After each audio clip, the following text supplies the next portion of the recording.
Exeter Public Library. My name is Julia. I'm the assistant director here at the library, and I've known Ute, oh my gosh, since you've moved to town. So she came to me and said, well, gee, I have a wonderful background in art history that I would love to share. And because of this, we have our very first art lecture here at the library. I hope one of many scholarly lectures. So for those of you here today, this is the first of a 2-lecture series on architecture, but we will have a 6-lecture series on art here at the library. So each month for the next 3 months, there's a different focus. And we'll give you a little taste of that at the end of this slideshow with Ute. Yes. So make sure you come back next time. Yes, so make sure you come back. And with that, I'm going to give a round of applause and let's welcome Ute. Can we turn it down a little here? Yeah. Well, all Western civilization looks back to antiquity for architecture. The Greeks and the Romans. Can you hear me well back there? With my Roy, can you hear me? Yeah. Yes? Okay. Okay, good. Let's start with the Greeks. Anybody know what this is? Parthenon. The what? Parthenon. Oh, it says that. The Parthenon. The Parthenon on the Acropolis. Right, the Parthenon on the, oh, now I hear it. On the Acropolis just outside of Athens. What's happening? I think our mics are talking to each other. Oh. There we go. Okay, let's have a look. The Greeks built the Acropolis and the temple to Athena on the Acropolis, the Parthenon, because they were so happy to have finally defeated the Persians. The Persians on the right side, the Persian Empire, were bugging the entire coastal area with the peninsula down to, here's my here, clicker here. Here, down here is Athens, and they came and wanted to conquer everything, and it's been a back and forth, much like Russia and the Ukraine. And finally, the Greeks beat them.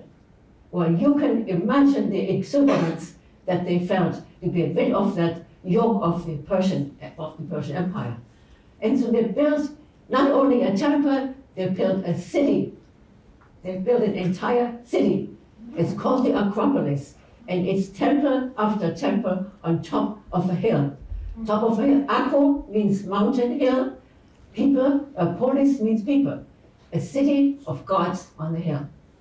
That's what they did. And as you can see, the Parthenon is right on top here.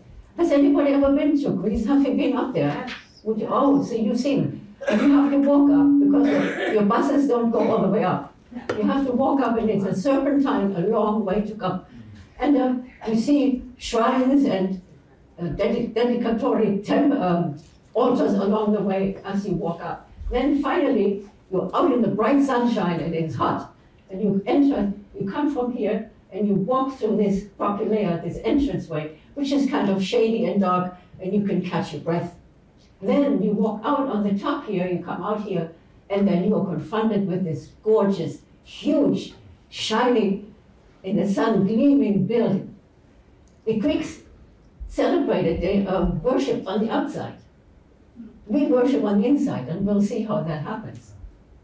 So, this is the temple to Athena on the Acropolis. Now see what it looks like today. This is what you have seen and what I've seen when we were there. We walked all the way up, it looks beautiful in the evening light, but it is a shiny, beautiful temple in the daytime as well. This is what it looks like, the temple of the Parthenon looks like today. It was intact until 350 years ago, when the Turks occupied that area and used it to store ammunition in it. And the Venetians, the enemy, threw a bomb in there, and the whole thing exploded. Can you imagine all these years, almost 2,000 years, it was intact and it was fine. Maybe the paint a little faded, but the structures were there. And then this is what we got left with it. So back to the temple itself.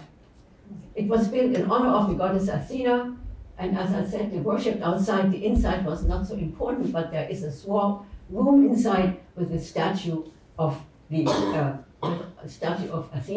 And there she is, the goddess of a lot of things. The goddess of wisdom, the goddess of justice, the goddess of the arts, the goddess of integrity, all the good things the Greeks stood for, and all the good civic notions that we aspire to ourselves. We look to the Greeks to form our own government and try to do what they did. And can you see, she is, sometimes she has an owl in her hand, a wisdom. Owl is the emblem of wisdom. And on the right-hand side, left-hand side here, what does she have? Can you see that? Can you identify that? She is wearing a shield, and in her hand she has a long stick. In some areas she has a sword. So she's also the goddess of war. However, she is prudent, she's not headstrong, she is trying to solve things peaceably, and she's trying to be defensive rather than aggressive. So she knows how to use these aspects of war making, but she's not going to run ahead and do that. So we want to emulate that kind of government in our own place. So she is personifying all the good things that we like the Greeks for. Now, when we look at art, we usually want to know what is it, and then how is it made. So we've identified what it is. Now we want to figure out, we become architects, and we want to figure out how it's made. A Greek temple is stands on a base, has a body, which is in this case not a wall but columns, and then it has a roof that is carried by the columns. The Greeks, for the Greeks, man was the measure of all things. We have feet, we have a body, and we have a head. And that's basically the underlying reason why it's structured like that. When you go on, I will tell you the idea of this building having supporting walls that are vertical and then have a horizontal element that carries what's on top. That is called the post and lintel system of building. The post and lintel system. On your little sheet, this is what I've identified with when you get home, because you have to learn a few terms, not too many. I won't put too many on the exams, I promise. So then the post and lintel system goes back to Stonehenge. Anybody been to Stonehenge? See, that's 2,000 years BC, and we were thinking this is probably how man started to build some dwellings. Anything made of wood has, of course, disappeared, disintegrated, but what's left is stone. So we have posts and lintels, and I think on top probably was some kind of a dome made out of wood. The people at this time probably worshipped the sun, because there is a certain element at a certain time of day the sun hits a particular stone. So we assume that they were sun worshippers. Now, let's become art historians and look a little bit what these individual parts are. I have reduced it for you, but in the meantime, here we see the podium. They call it well, different names, but I call it the podium. This is here the columns that are supporting the roof. Up here we have a pediment, and this is another part of the pediment is called an entablature. These are the kind of words I will be using a little bit. And you can see inside is the small cellar with a statue of the Athena. Now, the temples are identified by their crowns, by the capitals, by the tops of the columns. Let me just go back one more time here. You can see the column has a shaft. It's called a shaft. This long pieces of shaft is grooved, has grooves in it, because when the sun shines on these edges, it makes it gleam even more than the white stone that it is made of initially. So you have these a top that have a base, and then you have a top here, and then you have well, just let me go back to this. This is called a Doric column because it has a very plain capital. This part of top is called the capital. And then this is here, the Ionic capital has a ram's horns. They have a lot of sheep in Greece. And so the ram was part of an agricultural sustenance for the people. And on the right-hand side, we have a Corinthian column, a Corinthian capital that is made out of foliage, out of leaves, out of natural, again, natural elements. And so temples are identified by what the capitals of the columns look like. This is what I gave you on your little sheet. I don't want you to have to remember all these things, but you have to remember the podium, you have a base, you have a shaft of a column, and then you have the capitals on top. This is the entablature up there and part of the pediment. So this is the basis for post and lintel construction. Well, I didn't do such a good job with my drawings for the columns, but nevertheless. So what kind of a temple is the Parthenon? Look at the capitals. A Doric temple. A Doric temple. That is what we know by a Doric temple. Now how about this? A lovely reconstruction of an Ionic temple because it has the Ionic capitals on there. And the columns themselves, again, are made with the idea of man in mind. You have your base, you have your shaft, your body and your feet, and you have your crown. The measure of man in Greece is always the human being. And then we have another a Corinthian temple with these very elaborately carved abacus leaves. Now, I'm asking myself, 2,000 years later, what is this? Why are we still building temples? We are still building temples. You have walked by them all the time since you live in Exeter, and we haven't actually looked. And I've made my own discoveries, and I shall tell you eventually. So here we have a temple to what? A temple to learning. A temple to learning. Just like steps up here to go up the podium, then Corinthian columns in this case, a pediment on top, and it says Jeremiah Smith Hall. I don't know if you can read that, but that's what it says on top. So this is the administration building of the Philip Exeter Academy in Exeter. How about this? St. Michael's on Front Street. What's St. Michael's got to do with the Greeks? Well, not too much. However, in the colonial time, this kind of church front was quite popular. And if you go, especially if you go in the south, you see a lot of that. Not much else but the temple entrance to invite you into a Christian church. Quite interesting, isn't it? Well, from the Romans, we get the arch. So these are the two big elements, posts and lintels from the Greeks. From the Romans, we get the arch. What is the arch? There are cut stones, precisely cut stones, but the keystone is the important part because if you pull that out, the whole thing collapses. It is supported on either side by buttresses. And the Romans were not so idealistic. They were very practical, and they are our ancestors as well. What did they build? Look at that, aqueducts. Aqueducts, wherever the Romans went, they brought civilization up to Scotland, and wherever they went, they wanted fresh water from the mountains. And they built them, but so the water it's covered on top actually, so the water is clean, and runs kind of slowly, but it keeps running. So it's a very practical idea that was possible because of the arch.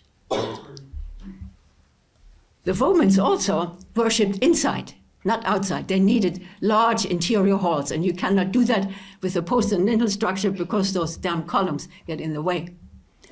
So what they used from the Greeks, what they liked, was the temple entrance. It was very nice and wonderful because what you see behind is a round building.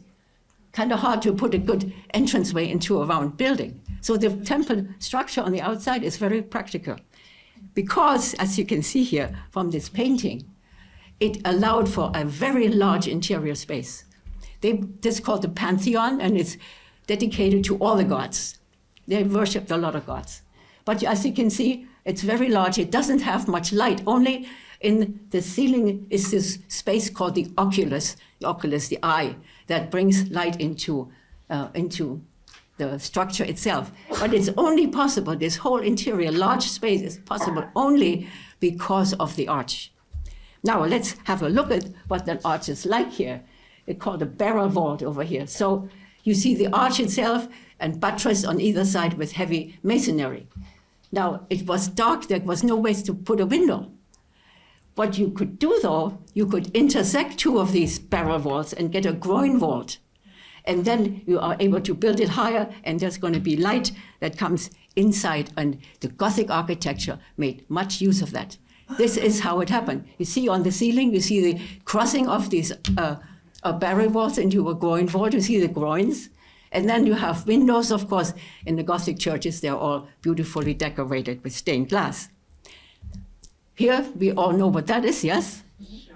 Yeah, Notre Dame in Paris. And I'm just, because I have a very good slide of that, and you can see it from the side here. The window, the churches became higher and got higher and higher. And on the left side here, you have some buttresses that are external to the church, actually. And this was added later, and they didn't attach the buttresses onto the masonry. We have flying buttresses. That's a flying buttress that goes outside and then is anchored into the ground, which allows the churches to get built higher and higher. How high could they ever build it? They didn't know. Trial and error. One time, the church collapsed, and then they knew this was it.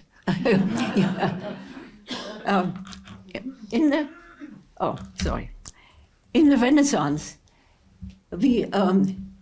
classical architecture was revived.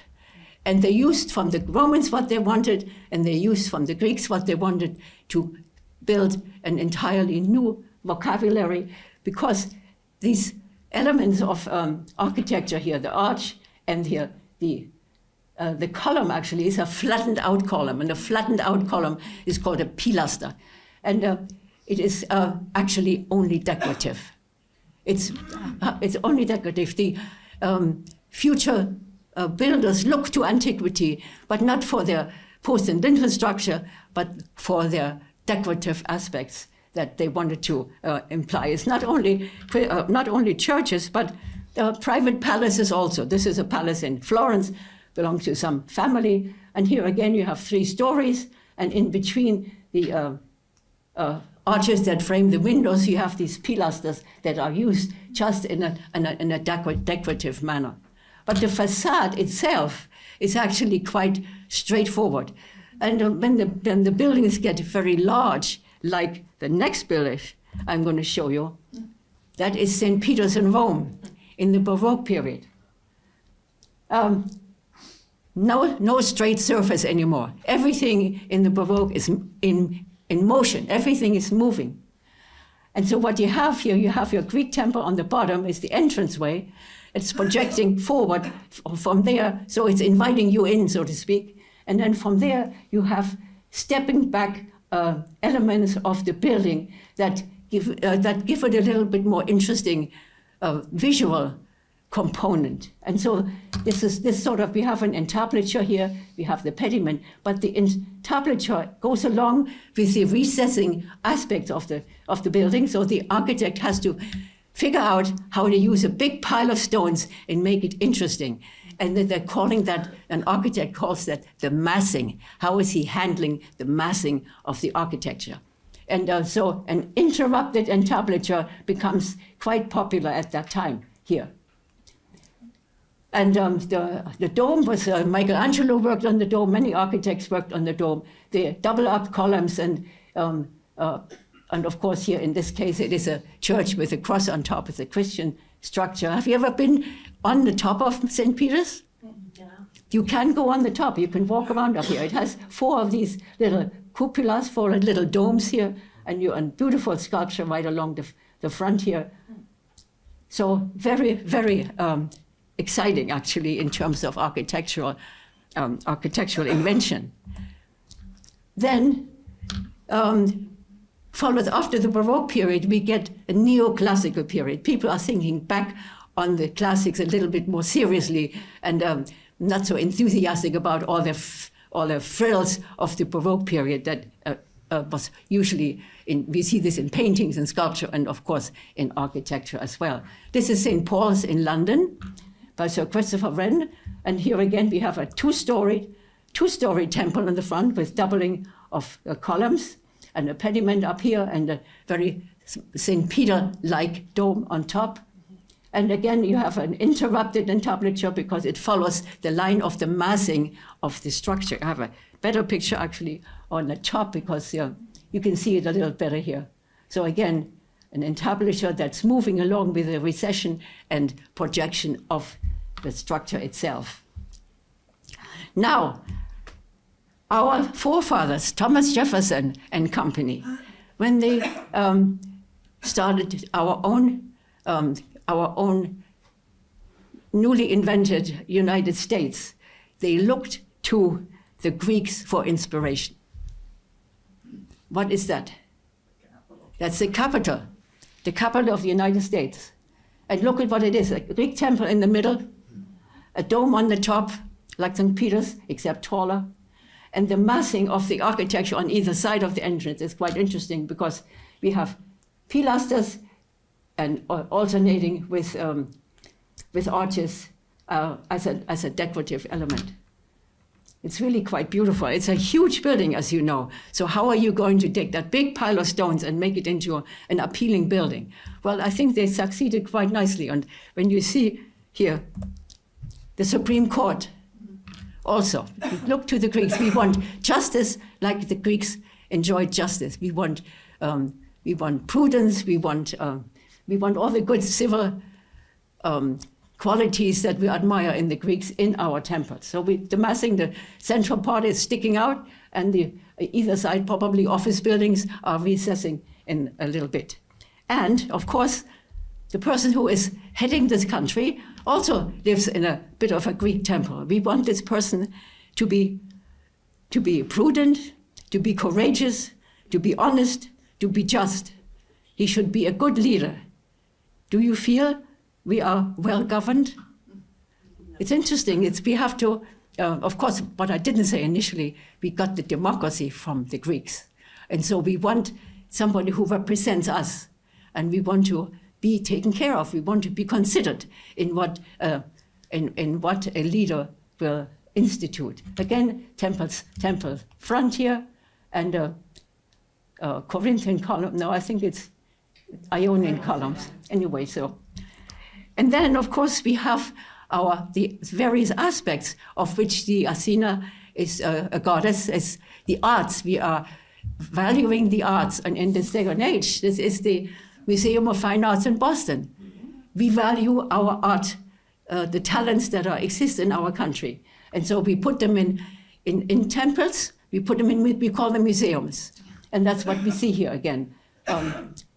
Temple front, Ionian columns, and the architecture harkening back to the Greeks. Anybody know this? Metropolitan Museum in New York. Very similar. Again, our temples to the arts. And last week, Roy and I were in Boston in the symphony, and I stood outside. I thought, oh, another temple of the arts, the music we value in our country. We value in a democracy. So what you see here is the site from across the street, and again, a wonderful structure of reminiscent of a temple to the arts.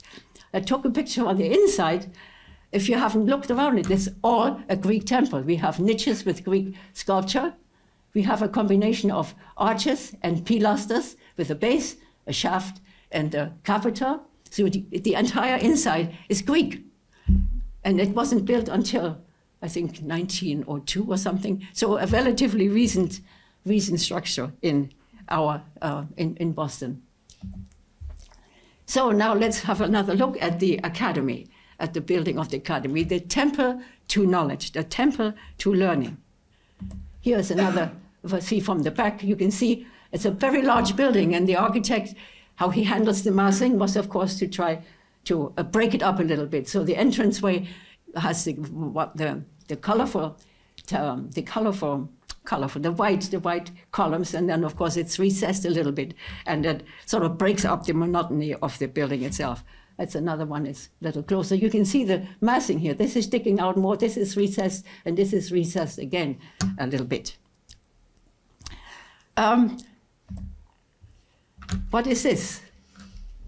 The library in New York Public Library, another temple to knowledge and reading and learning and learning. And the next one here, we have to take a drink of water. What is this? Anybody knows what this is? It is the library at UNH. A very modern building, not built too long ago. But don't you think that these columns are sort of a nod to the Greeks?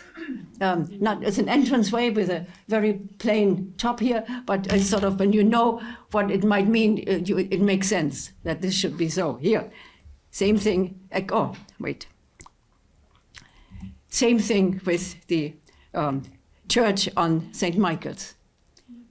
Now, a temple that was not envisioned by the Greeks, but by our own United States. What is that? Wall Street. The stock exchange. A temple to money.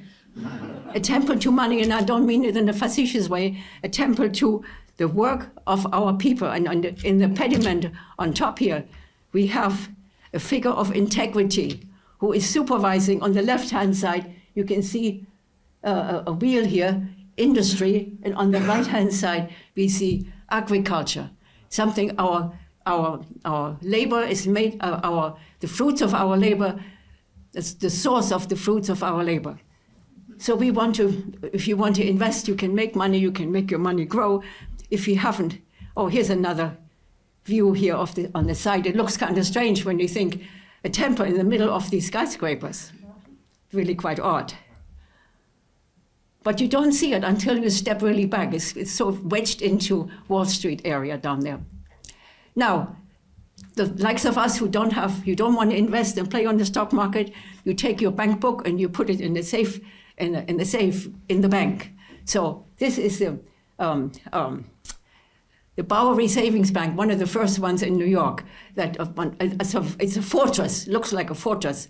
Would you trust them with your money? Well, we hope that when we have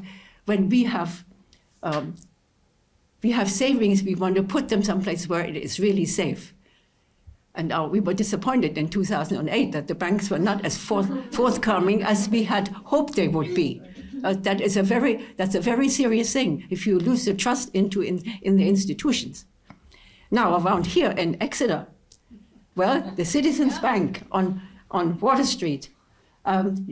Let's look at the side, from the side a little bit. Here, the entranceway looks like a little Greek temple. It's an abbreviated temple, but nevertheless, there it is. And when you go around the corner on the side, well, there is a column, flattened out pilasters with Ionic columns. So next time you go down there, have a good look. We are still building Greek temples, again, to money, to the things that we value in our society. Well, what's that? Exeter Town Hall. Exeter Town Hall, is it a temple? Well, the entrance looks like a temple. We have columns, we have Ionic capitals up there, and we have a very large business inside. Now let's look at it from the side a little bit.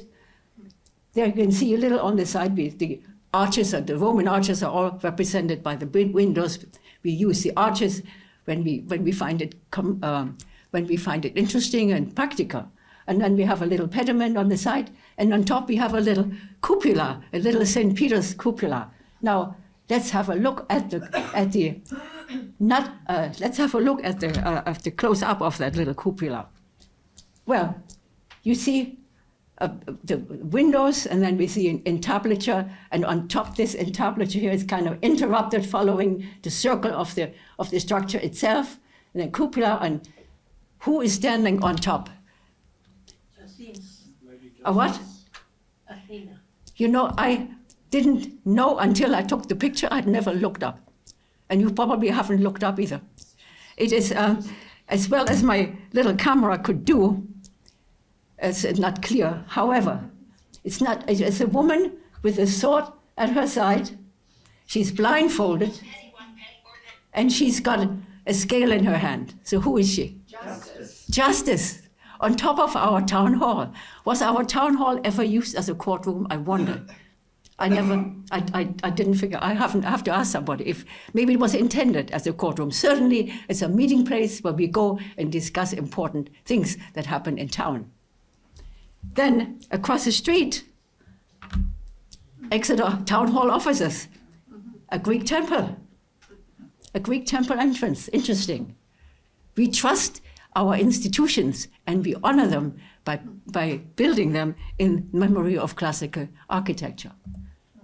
Well, then I started walking around my own neighborhood. Well, what do we have? We have pilasters on the side here, and we have a nice little pediment on top. Then we have, I went to 3 different houses. Look at that, a Greek temple entrance. Then we have another one, a real little entranceway so you don't get wet.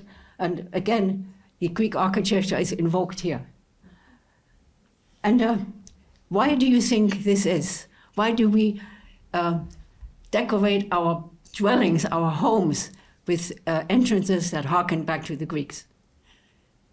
It hasn't been discussed, I haven't read that, but when I started thinking about it, I said, our homes are our castles, our homes are our temples. We invite people in who are friendly. We are not going to be assaulted. We expect civil behavior when we invite people in. And so I think it has something to do, again, with the sacredness of our homes. In fact, I started looking, it's in my fireplace. In the den, not in the main living room, in the den. Here, Greek architecture. And I saw it, I've seen it all this time we lived there, but I never thought about it. Now, is fire sacred? Prometheus stole the fire from the gods, remember? Yes. In mythology. So maybe there's a reference. It's very subtle, but it's really quite touching in a way. Then I have one more slide here, and that is the garage of one of my neighbors from the back. Now, what do you think? A little temple, a fraction of an entablature. Here you can see the columns with the base and the top, and supporting the entablature. Now, what do we put in there? And that's my own interpretation again. Our cars. I think our cars are sacred to us. Don't you know it? If we don't pay obedience to the God of motor engines, we are going to be in trouble. So we better do what is required of us and keep our cars nice and safe. This is what I have for the first part of our study of antiquity and architecture. And before we leave, I show you a little teaser for next week. And well, just here, what architecture turns to. How is this? The Eiffel Tower. You might want to figure out who built the Eiffel Tower. Or, how did we get here? How did we get to these monstrous skyscrapers that don't have an outside wall anymore to hold up the roof? Completely different thing. And how about this? I think Frank Lloyd Wright was the genius of the 20th century. How he built and what he invented and how he used the new materials and whatever was available to entirely different ends. So that is that's the end of my story.